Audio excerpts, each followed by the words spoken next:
Justin Silverman here with the New England First Amendment Coalition.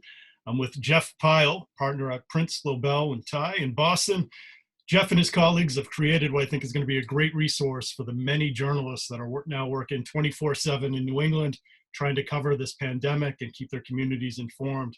They've created a hotline that can be used by any member of the media in the region that might be facing some challenges getting information related to the coronavirus pandemic. Jeff, thanks for taking some time. Can you tell us a little bit more about the hotline and what prompted its creation? Well, sure, I'd be happy to. As soon as the mandates for social distancing started coming out, we at Prince Lobel recognized that this would have a huge impact on access to government and access to court proceedings, access to public records, all the things that accountability journalism depends on to report the news. So we decided to put up a hotline for New England journalists to call, and it can be about really any topic. It doesn't have to be related to the COVID-19 pandemic, because we understand that the threats to access to information that can be posed by social distancing extend regardless of what the subject matter of the inquiry or the request for government information might be. So folks who are New England journalists in the media, whether television, radio, broadcast, or print, can call the hotline and get legal advice that we will not be charging for. It's a hotline service. If your inquiry requires 3 hours or less of attorney time, there's no charge. And we're hopeful that we can help governments come up with some creative solutions to allowing public access and public input and accountability while also protecting public health. That's great. What were some of the specific challenges either you heard of at the time or had in mind when you created the hotline? One of the questions that we've been receiving was, to what extent are towns required to or allowed to release ongoing numbers of COVID-19 cases? Some towns have been releasing these numbers on a daily basis, but in Massachusetts, we got reports that the state agencies, the Department of Public Health, for example, was discouraging cities and towns from releasing this information, claiming that releasing just a raw number of cases per town might impact interests in patient privacy.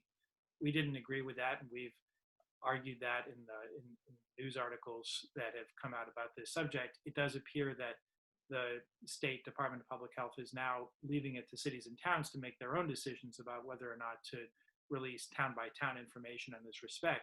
But this is the sort of thing that we're afraid of, that well-intentioned respect for personal privacy might lead to the public not having the information that it needs to understand the scope of the pandemic and take actions to protect themselves. Excellent. And are these concerns that you've seen throughout the region, or have there been specific challenges that reporters have faced that are unique to their individual New England state? What have you seen so far from those that have used the hotline?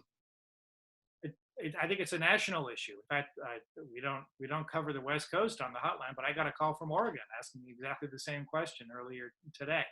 So that is one universal question. Another problem is access to places where government traditionally holds business. The courts are working very hard to try to allow emergency cases to continue to be argued, trying to function as much as possible in this era where you cannot conduct court business in the way that it's normally conducted. And some courts have started relying on audio conferences and video conferencing to conduct emergency court hearings. But to what degree does the press have access to those audio and video conferences? It depends on the court. The federal courts in New England have each issued their own public notices as of the last couple of days.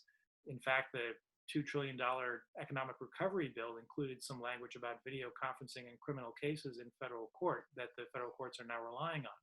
But the degree to which those courts are making accommodations to allow the media to attend these hearings by video conference or even by audio varies from court to court. We'd like to use the hotline to advocate for the greatest possible participation by the press and the public in these traditionally open court proceedings.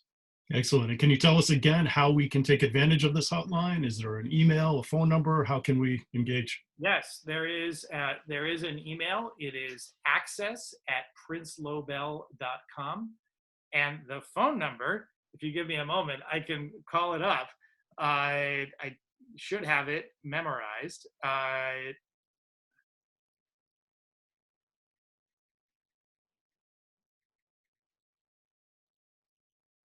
It is 1-888-428-7490. Sorry about that. Excellent. No problem at all. Thanks again for taking the time. 1-888-428-7490. There we go. Jeff Pyle, Prince Lobel Tye in Boston. A great resource again for all journalists that have been working round the clock, covering this pandemic, informing their communities. Please take advantage of this resource. And Jeff, thank you again for your time. Thank you, Justin. And let me thank you and NEFAC for all that you're doing to support open government and also support all our journalists who are doing God's work, getting news out there to the public in a very, very trying time. I appreciate that. Thank you, Jeff. Thank you.